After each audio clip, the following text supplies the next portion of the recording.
इस वीडियो में हम कक्षा 10 का प्रश्नावली 1.3 का प्रश्न नंबर 3 को हल करेंगे। तो चलिए स्टार्ट करते हैं इस वीडियो को।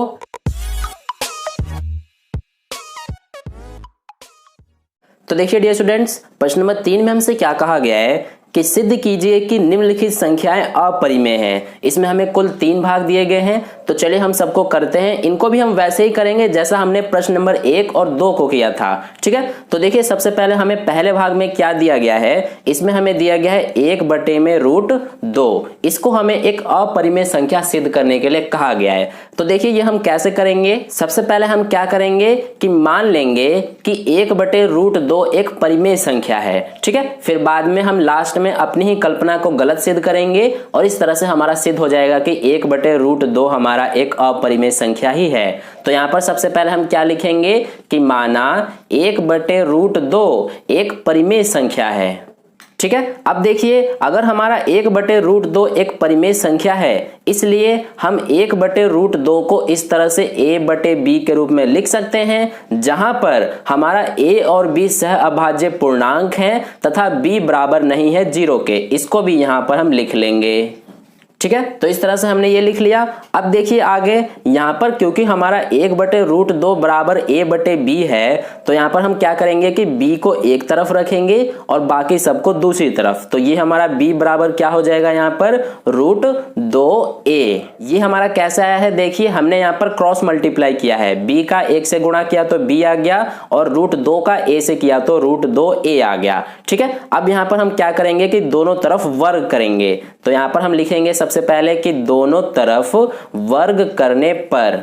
तो देखिए दोनों तरफ अगर हम वर्ग करते हैं तो हमें क्या मिलता है, b में अगर वर्ग करेंगे तो b का वर्ग हो जाएगा, बराबर में इधर √2a में हम वर्ग करेंगे तो ये हमारा 2a का वर्ग हो जाएगा। क्योंकि √2 का अगर हम वर्ग करेंगे तो ये हमारा इससे ये कट जाता है, तो 2 बचा तो ये लिखा और a का वर्ग करेंगे तो a का वर्ग हो जाएगा। ठीक है, तो इस तरह से ये हो गया। अब देखिए आगे हम क्या करेंगे, यहां से आपको ये देखने पर क्या पता चल रहा है कि b का वर्ग बराबर 2a का वर्ग है। तो यहां से हम क्या कह सकते हैं कि जो हमारा ये b का वर्ग यानी कि b² है, ये इस 2 से विभाज्य है। तो इसलिए सबसे पहले हम लिखेंगे b² 2 से विभाज्य है। तो देखिए अगर हमारा b² 2 से विभाज्य है तो यहां पर हम क्या कह सकते हैं कि अतः जो हमारा b है b भी 2 से विभाज्य होगा। तो यहां पर हम लिखेंगे b भी 2 से विभाज्य है। ठीक है, तो इस तरह से हमने यहां तक कर दिया।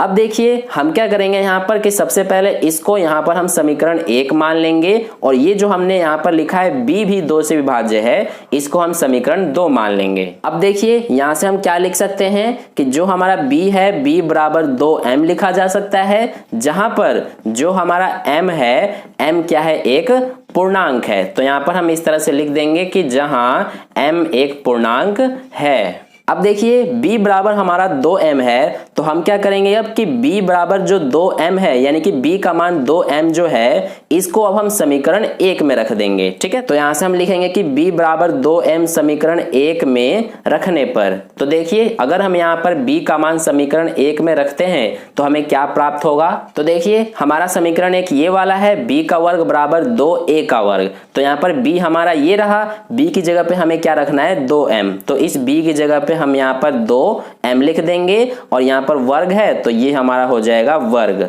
बराबर में क्या है, 2a का वर्ग। तो ये हमने एज इट इज लिख दिया। अब देखिए यहाँ पर 2 का वर्ग क्या हो जाएगा, 4, और m का वर्ग क्या हो जाएगा, m का वर्ग, बराबर में क्या है, 2a का वर्ग।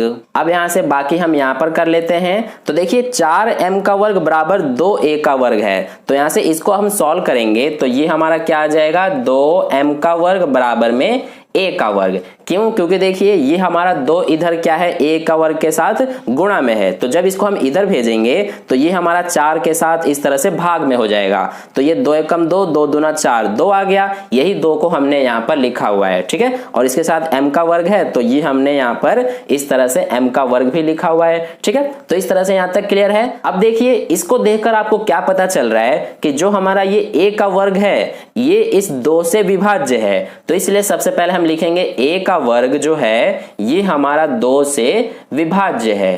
तो देखिए अगर हमारा a का वर्ग 2 से विभाज्य है, अतः यहां से हम क्या लिख सकते हैं कि जो हमारा a है ए भी क्या होगा, 2 से विभाज्य होगा। ठीक है, तो इस बात को सबसे पहले यहां पर हम इस तरह से लिख लेंगे कि जो हमारा ए है, ए भी 2 से विभाज्य है, और इसको यहां पर हम समीकरण 3 मान लेंगे। ठीक है, तो इस तरह से ये हमने लिख दिया। अब देखिए जो हमारा ये समीकरण 2 है और जो ये समीकरण 3 है, दोनों को देखकर आपको क्या पता चल रहा है कि समीकरण 2 में हमारा बी भी 2 से विभाज्य है और समीकरण 3 में ए भी 2 से विभाज्य है। इसलिए हम क्या कह सकते हैं कि जो ए और बी है, दोनों के उभयनिष्ठ गुणनखंड 2 हैं, लेकिन यहां पर तो हमने ए और बी को सह अभाज्य लिखा है। तो इस तरह से अगर ए और बी के उभयनिष्ठ गुणनखंड 2 हैं, इसलिए हमारा ए और बी सह अभाज्य पूर्णांक नहीं है। ठीक है, तो इस बात को सबसे पहले यहां पर हम लिख लेंगे। तो इस तरह से हमने ये लिख लिया है। अब देखिए अगर हमारा ए और बी सह अभाज्य पूर्णांक नहीं है, इसलिए यहां पर हमारा क्या होगा कि जो 1/√2 है, ये भी हमारा एक परिमेय संख्या नहीं होगा। इसलिए यहां पर हम लिखेंगे कि जो 1/√2 है, ये भी हमारा एक परिमेय संख्या नहीं है।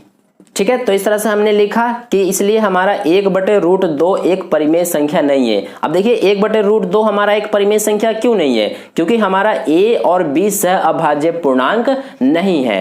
ठीक है, इसलिए 1/√2 भी एक परिमेय संख्या नहीं है। और अगर 1/√2 एक परिमेय संख्या नहीं है, इसलिए हम क्या लिख सकते हैं कि अतः 1/√2 एक अपरिमेय संख्या है। तो इस तरह से हमारा ये पहला भाग सॉल्व होता है। हमने यहाँ पर 1/√2 को एक अपरिमेय संख्या सिद्ध कर दिया। ठीक है, अब चलिए हम इसका दूसरा भाग करते हैं। अगर आपने इसका स्क्रीनशॉट नहीं लिया है तो वीडियो को पॉज करके स्क्रीनशॉट ले सकते हैं, नहीं तो मैं आपको इसका स्क्रीनशॉट अपने टेलीग्राम ग्रुप पर भी सेंड कर दूंगा। अगर आपने टेलीग्राम ग्रुप ज्वाइन नहीं किया है तो उसको ज्वाइन कर सकते हैं, उसका लिंक आपको इस वीडियो के डिस्क्रिप्शन में मिल जाएगा। तो चलिए अब हम दूसरे भाग का सोल्यूशन करते हैं।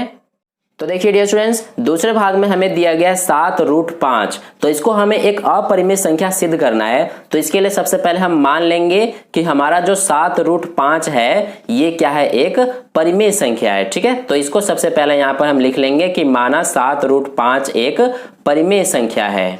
अब देखिए अगर हमारा 7√5 एक परिमेय संख्या है, तो इसको हम इस तरह से लिख सकते हैं कि 7√5 बराबर a/b। ठीक है, जहां पर हमारा जो a और b है, ये क्या है, सह अभाज्य पूर्णांक है, तथा b बराबर नहीं है 0 के। इसको यहां पर अब हम लिख लेंगे। तो इस तरह से हमने लिख लिया।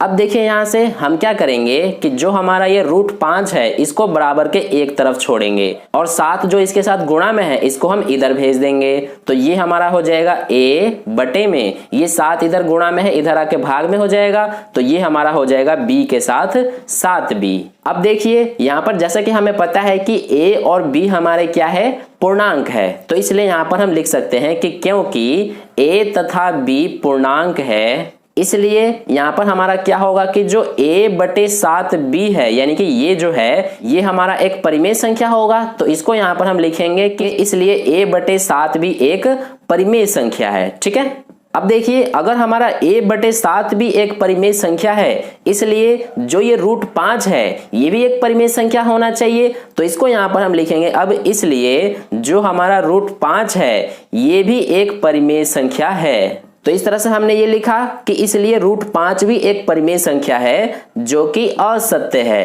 क्योंकि जैसा कि हमें पता है कि √5 हमारा एक अपरिमेय संख्या होता है। इसलिए यहां पर हम लिखेंगे कि √5 भी एक परिमेय संख्या है जो कि असत्य है। ठीक है, तो ये हमने लिख लिया। अब देखिए यहां पर हम लिखेंगे कि क्योंकि हम जानते हैं कि √5 एक अपरिमेय संख्या है, क्योंकि यहां पर हमने लिखा है इसलिए √5 भी एक परिमेय संख्या है जो कि असत्य है। इसलिए यहां पर हमें लिखना पड़ेगा कि क्योंकि हम जानते हैं कि √5 एक अपरिमेय संख्या है।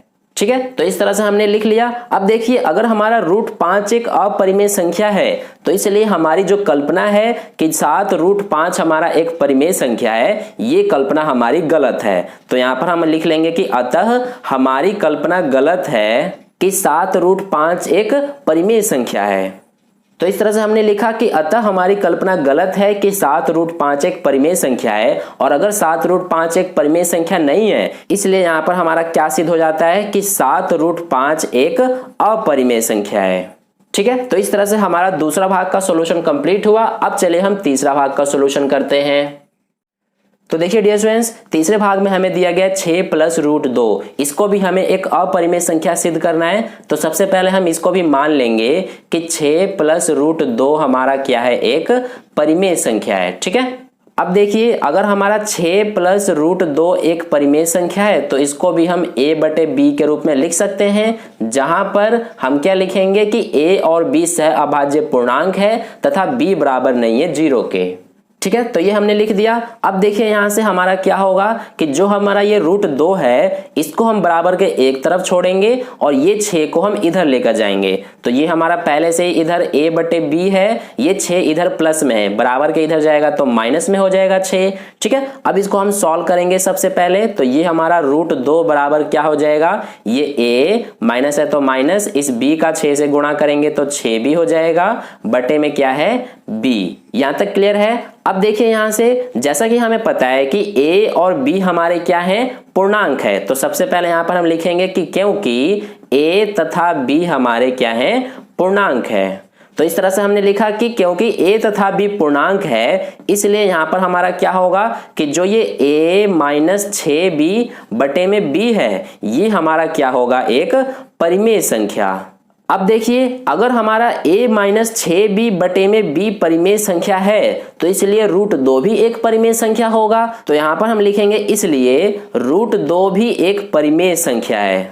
ठीक है, तो यहां पर हमने लिखा कि इसलिए रूट 2 भी एक परिमेय संख्या है जो कि असत्य है, क्योंकि जैसा कि हमें पता है कि जो हमारा रूट 2 होता है वो एक परिमेय संख्या नहीं बल्कि अपरिमेय संख्या होता है। तो यहां पर हम इसी को लिखेंगे कि क्योंकि हम जानते हैं कि रूट 2 एक अपरिमेय संख्या है। तो इस तरह से हमने लिखा कि जैसा कि हम जानते हैं कि रूट 2 एक अपरिमेय संख्या है, तो इस तरह से जो हमारी कल्पना है कि 6 प्लस रूट 2 एक परिमेय संख्या है, ये हमारी कल्पना गलत है। तो इसी को यहां पर हम लिखेंगे अब कि अतः हमारी कल्पना गलत है कि 6 प्लस रूट 2 एक परिमेय संख्या है, इसलिए हमारा 6 प्लस रूट 2 एक अपरिमेय संख्या है।